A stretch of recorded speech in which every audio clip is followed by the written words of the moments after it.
Hey guys, welcome back to the channel and I hope everybody is absolutely fantastic. जो लोग मुझे नहीं जानते, मैं हूं doctor Ishraq and last week AIIMS ने नई गाइडलाइंस निकाली थी for the management of COVID patients and इस गाइडलाइंस में 3 कैटेगरीज हैं।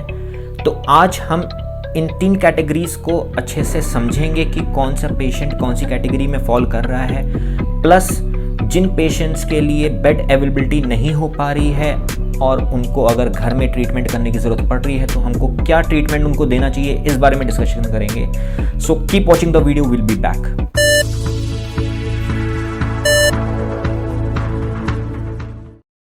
तो कोविड पेशेंट्स को 3 कैटेगरीज में रखा गया है। सबसे पहले कैटेगरी है आपकी माइल्ड डिजीज, दूसरी कैटेगरी है आपकी मॉडरेट डिजीज और तीसरी कैटेगरी आपकी आती है सीवियर डिजीज।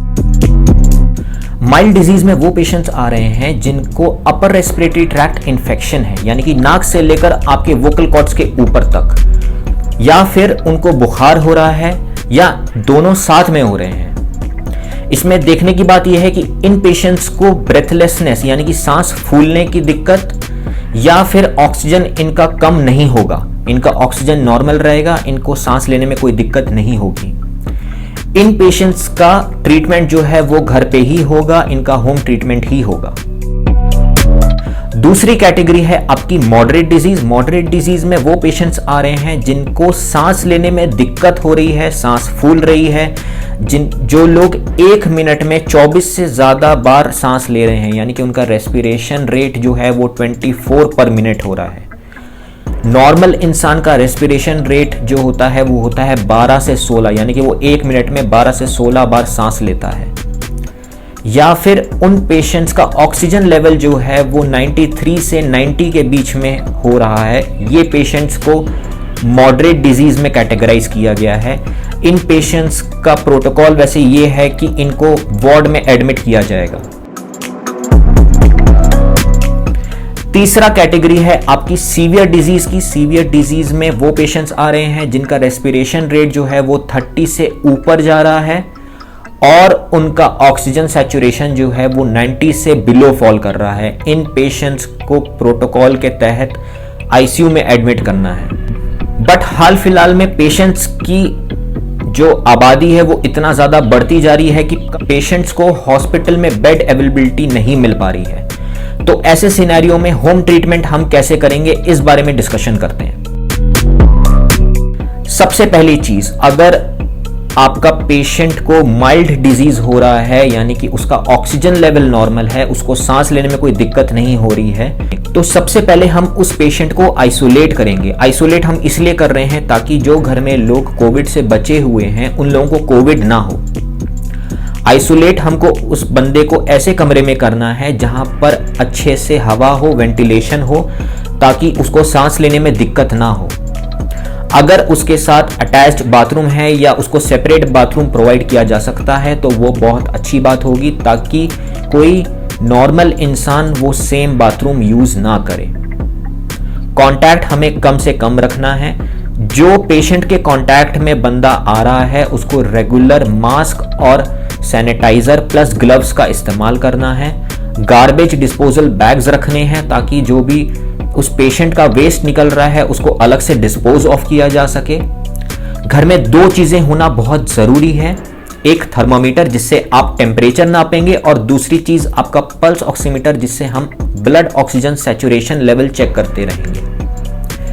ये हर थोड़ी देर में सैचुरेशन और थर्मोमीटर से आपका टेम्परेचर नापना है और इनकी चार्टिंग करके रखनी है ताकि अगर डॉक्टर के पास ले जाने की जरूरत पड़े तो हमारे पास ऑलरेडी उसकी चार्टिंग मौजूद हो।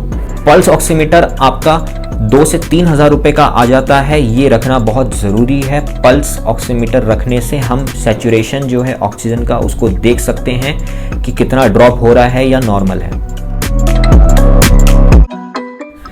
पेशेंट को हमको सिम्टोमेटिक मैनेजमेंट देनी है, यानी कि अगर बुखार आ रहा है तो बुखार की दवा देनी है, अगर खांसी हो रही है तो खांसी की दवा देनी है, ताकि उसकी जो भी दिक्कत हो रही है उसको हम सबसाइड कर सकें। प्लस उसका हाइड्रेशन बहुत अच्छे से मेंटेन रखना है, उसको मल्टीविटामिन्स प्रोवाइड करनी है। अब बात आती है कि मेडिकल अटेंशन कब देने की जरूरत पड़ सकती है इन पेशेंट्स को। अगर किसी पेशेंट को हाई ग्रेड फीवर चल रहा है, 5 से ज़्यादा दिन हो चुके हैं फीवर को, तब उसको मेडिकल अटेंशन की ज़रूरत पड़ सकती है, या फिर उसको सांस लेने में दिक्कत हो रही है तब।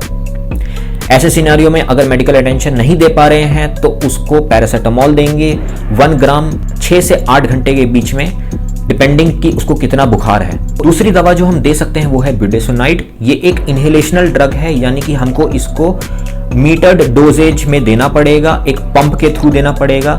मोस्टली ये पंप्स जो होते हैं वो अस्थमा पेशेंट्स यूज करते हैं। इसकी डोजेज जो रहेगी वो 800 माइक्रोग्राम, दिन में 2 बार 5 दिनों के लिए ये चलेगा। अगर पेशेंट की सिचुएशन जो है वो बेटर हो रही है तो बहुत अच्छी बात है। अगर नहीं हो रही है और हॉस्पिटल में एडमिशन नहीं मिल पा रहा है तो कौन सी ड्रग्स का इस्तेमाल होगा मैं वो भी बता देता हूँ। मिथाइल प्रेडनिसोलोन 30 mg, ये 2 डोज में डिवाइड करके देंगे, यूजुअली 5 से 10 दिन के बीच में। डेक्सामेथासोन 6 मिलीग्राम पर डे या इसके इक्विवेलेंट कोई भी steroid. Prednisone 40 milligram, hydrocortisone 150 milligram. इन सभी ड्रग में से कोई भी एक ड्रग आप पेशेंट को दे सकते हैं। जरूरी बात यह है कि ये ड्रग्स देने से पहले आप किसी डॉक्टर के साथ कंसल्ट कर लें, क्योंकि कुछ पेशेंट्स में कुछ स्पेसिफिक ड्रग्स नहीं देने होते हैं या उनका डोजेज उस हिसाब से मैनिपुलेट करना पड़ता है।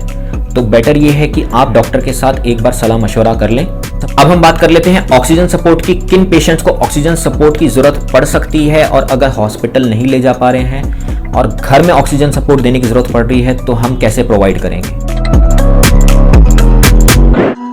किसी भी पेशेंट का टारगेट ऑक्सीजन होना चाहिए 92 से 96 के बीच में। अगर इसके बिलो फॉल कर रहा है तो ऑक्सीजन थेरेपी देने की जरूरत पड़ सकती है। ऑक्सीजन थेरेपी देने के लिए सबसे पहले आपके पास ऑक्सीजन सिलेंडर होना चाहिए, प्लस आपके पास नेजल कैनुला होना चाहिए जिसके थ्रू आप पेशेंट को ऑक्सीजन सप्लाई करेंगे। जिन भी पेशेंट्स को ऑक्सीजन सप्लाई हो रही है उनमें प्रोन पोजीशन बहुत ज्यादा बेनिफिशियल माना जा रहा है। इन पेशेंट्स को प्रोन पोजीशन में रखेंगे। कुछ इस तरह से होगा प्रोन पोजीशनिंग। आप जब ऑक्सीजन थेरेपी स्टार्ट करेंगे तो एक स्लो स्टार्ट करेंगे, यानी कि 2 लीटर पर मिनट से 4 लीटर पर मिनट के बीच में आप रखेंगे।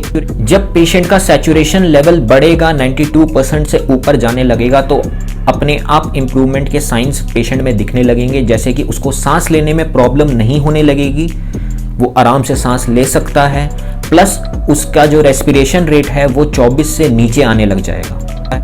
अगर पेशेंट की सिचुएशन अच्छी नहीं हो रही है और ऑक्सीजन तब भी ड्रॉप करे जा रहा है तो आप सेम मेडिकेशन सेम डोसेज पे कंटिन्यू रख सकते हैं, अगर बेड अवेलेबिलिटी अब भी नहीं हो रही है तो।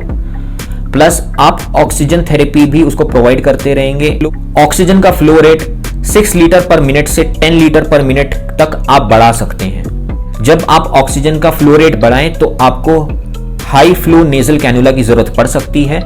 ऑब्वियसली ये परमानेंट इलाज नहीं है, पर जब तक बेड अवेलेबिलिटी नहीं होती या पेशेंट हॉस्पिटलाइज नहीं हो पाता तब तक आप ये ट्रीटमेंट जारी रख सकते हैं। अब कुछ पेशेंट्स हैं जो हाई रिस्क कैटेगरी में फॉल करते हैं, यानी कि वो सीवियर डिजीज के लिए हाईली प्रोन हैं, जैसे कि जिन पेशेंट्स की एज 60 से अबव है, जो ओबीज हैं, जिनको डायबिटीज है, hypertension, chronic liver disease, chronic kidney disease, या जो लोग इम्यूनो कॉम्प्रोमाइज्ड पेशेंट्स हैं। ये सारे पेशेंट्स हाई रिस्क ग्रुप में फॉल करते हैं। बेटर होगा कि अगर आपके पास आपके पेशेंट का इनिशियल असेसमेंट हो रखा हो, यानी कि अगर आपके पेशेंट को कोई ऑनगोइंग दिक्कत चल रही है या उसको कोई कंडीशन है, तो आपका पास अगर उसका असेसमेंट होगा तो वो एक लेटर स्टेज पे आपके काम आ सकता है, वहां पे टाइम वेस्ट नहीं होगा। अगर आपके नोन में कोई डॉक्टर है तो आप उससे कंसल्ट करा सकते हैं, अदरवाइज फोन पे किसी भी डॉक्टर से या नर्स से आप ये कंसल्टेशन करवा के रख लें,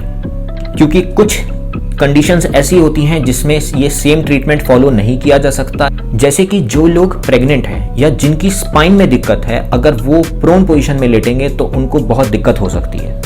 ऐसे ही बहुत सारी कंडीशंस होती हैं, तो बेटर होगा कि अगर इनिशियल असेसमेंट हो जाए तो वो बहुत अच्छी बात है।